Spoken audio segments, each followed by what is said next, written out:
Uzodinma, Igbo Chineke Kelemacho, Ezimma Puriche, Igbo, this a very quick one. I want to report to the office about a young man, Nde Bubago and Nde Vigilante, and Hope Uzodinma, he would all be shared by Babulu Nolo. Agamachoka, the conversation man at the wife, Fumone. Kai good dear. I na get chance here. We now continue. So, excuse me. Let me say na Nde Bubago Baburie. To 8 in the morning. On Tuesday. I want to have a year, but rush here to hospital. He didn't die immediately, but he died on Good Friday. Ole be ha mere lo to shiri me. Ya mere opposite as a Australia. The city about Nde Bubago na police now. Ya na boya Hope Uzodinma or something like that. Ya na boya. So Osi, all them from home. Gaboru Kogana Okulomashari, St. Damien Hospital. So over na St. Damien Hospital. You mo drive your keys, Kana Ishamoto Ebago, a call a boya. So the person a boya Yaro Shabi Obabiana ITC Park. Yabia Buru something. A woman get on Abia. So he drove out immediately. That the same person, but those guys now, so, let the 10. So, I'm on a gun of all Russia, go bring a gaze or back at the motor now, St. Damien, no that shows all about that, or so, unfortunately for him, Gona Lopazi. Those boys recruit last week. When the local government we have village security recruit last week. ABC help when our local government. Able tiger machine now choose. So not to say no when the able tiger machine as your but I don't know as Australian. And the police now but they break. So break down for Basil. Now just how double cross there. One of them I'm home your phone. Hello? Hello? Is it one of them, not me, or Fuma? Yes. His name is Kelechi. So, what's your Kelechi? Can you like this? I can't to season a motor little. Not Johnny on a Maya can't to leave home or talk where the first one, Naka. All the telephone passage say the double one. Now for saving the person for cause of so the policeman on a bit 2 ways arrest. Now John where drama this man on all one ambulance for and those policemen are rushed to hospital. Then arrested those boys. So their men rushed to the hospital. What is going on? So from the hospital that very Tuesday. Akasha scan May 3 to send there to operation to theater. Akasha did the operation, but so now Akasha did the operation, we go to the man nobody on the phone. Keep on coming. That's a man. So, who is he? What is his name? I'm Mr. Obi. Our president or someone. Our president or someone. So, and who is vice president. The Osomono cultural. Masculine religion, something, mama. That's president, yes. And how they be accused now?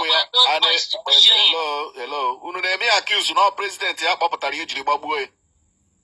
Yes.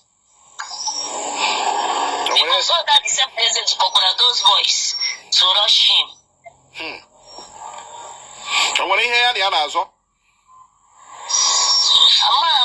I'm sure. Because he is the vice president to him. Okay, continue. How do you when you told you before? So they keep on coming, After the operation went successful, Okoka went to show me Dr. Sheikh Esobilo okay. And then I pushed them out from IUC to Men's Surgical Ward. So they are triggered to see him.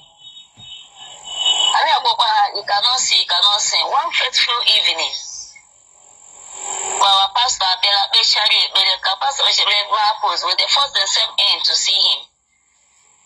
Immediately, the president does some man and vigilante. Yes, police, they always three. I got Matawa. Can we get their names? Among their names. Oh, yeah. That among the phone, but I hate you, Let's hear it. Let's hear it. Okay. So, the president normally know him as Sobi, with his good tight friend, a Ghana headache. Okay. With the other one, and a Uzomota. Okay. So, after the three of them left, his body changes. We are there, but I shall allow immediately. I feel something happen. I went back to hospital, Juba. I was saying, because that was 7:30. We don't want so they are actually better. That's it in the morning of Friday, yeah. From then, that guy Baburi Keba Nokita. Police, Keba, but as from when is the house and failure to wear. Then area commander Adakolani yesterday. Then DPO to my house. I asked them they will place justice. Then although the government chairman yesterday morning, the same thing, they will place justice.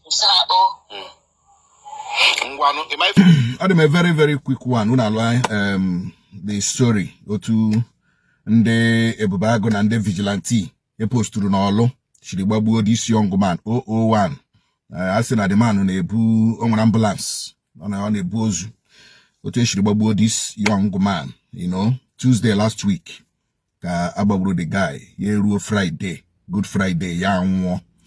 So, in Chapando by the foundation, we are fully into this matter and we'll follow up from the office, the case, Werenga. I think Oga homicide department handle such matter, right?